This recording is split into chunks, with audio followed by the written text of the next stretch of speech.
আসসালামু আলাইকুম গাইস, কি অবস্থা? তোমাদের আশা করি তোমরা সকলে ভালো আছো। ইটস মি ব্লগার ভাইসা, তোমাদের দোয়া এবং আল্লাহ তাআলা অসীমতে আমিও ভালো আছি।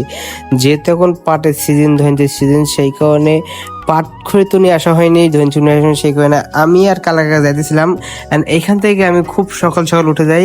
অ্যাটলিস্ট আমি 11টা ছাড়া কোনোদিন ঘুম থেকে উঠি না। আর এখন ঘুম থেকে উঠি 6টার সময়। তোমরা চোখ দেখলে বুঝতে পারবা, ঠিক আছে? আর পিছের ওয়েদার দেখে মনে হচ্ছে এখন বাজে 11টা। না ভাই, সেদিন অনেক তাড়াতাড়ি সূর্য উঠে গেছিল। এন্ড আমি আর কালাকাকা আনতে গেছিলাম। কালাকাকা আমি যাইতে না যাইতে একটা বোঝা নিয়ে চলে যায় ধনচির। এন্ড এখান থেকে তো আমি যাইতেছিলাম।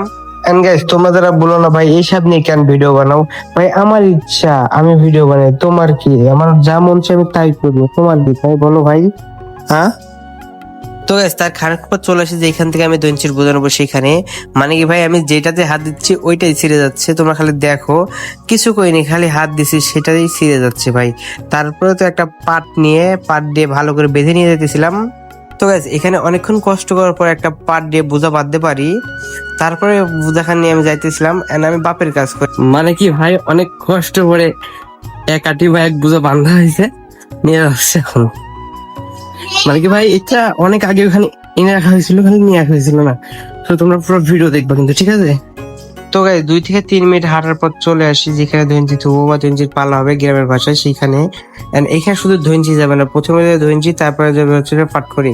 এন্ড আমি গতকালকে 10টা আটি পাটখড়ি এনে থুইছি, মানে আরো পাটখড়ি আনতে হবে আজকেই।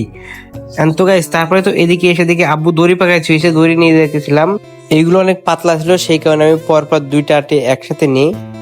তো গাইস এখান থেকে তো খালি মাথায় নিতে নিতে মাথা অনেক ব্যথা হয়ে যায়, সেই কারণে আমি পাটেরই ছালা নিয়ে আসি বাসা থেকে।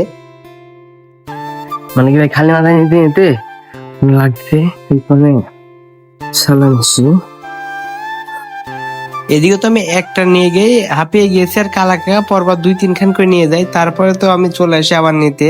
গাইস বাসায় গিয়ে শুনি নাকি এগুলা নাকি ভিজা, এগুলা বাইরে রাখা লাগবে। সেখানে তো কাকা এখানে বাইরে রাখতেছিল। গাইস তারপরে আমি আর কাকা একটা বোঝা থুয়ে একটা বোঝা আনতে যাই। তারপর এদিকে তাকাই দেখে আমার আবু বোঝা নিয়ে আসছে। একটা বোঝা থুয়ে চলে আসে বাসার দিকে। মানে কি ভাই, ফোনের মাইকের ভিতরে বালু পড়ে বা নোংরা পড়তেছিল, ঠিক আছে? তারপর তো এখান থেকে আমি গিয়ে ঘরের ভিতর গিয়ে আমার ফোনটা থুয়ে আসি আমার গোপনীয় স্থানে। মানে কি ভাই, এলাকায় অনেক চোর শেষর আছে, মানে দিনে দুপুরে ঘরের মধ্যে থেকে ফোন চুরি হয়ে যায়, ঠিক আছে? এনে যে গরিবের রুম, তোমার এর আগের ব্লগে তো দেখছোই। তারপরে তো গাইস এদিক থেকে তো লাস্টে একটা খ্যাপ ছিল, সেখানে তো কালাকাটা নিয়ে চলে আসেন। আমি এখান থেকে আমার খ্যাপটা নিয়ে আসতে যাই। মানে কি ভাই, ধনতে অনেক কাঁচা, মানে কি ভাই শুকাই নাই, ধনচের কথা শুকাই নাই, সেই কারণে ধনতে পালা দেওয়া হবে না। এখন পাটখড় নিয়ে আসতে হবে। পাটখড়ি তো 90% শুকাই গেছে, আর 10% শুকাই নাই। এই যে 10% শুকাই নাই, বাকি 90% শুকাই গেছে।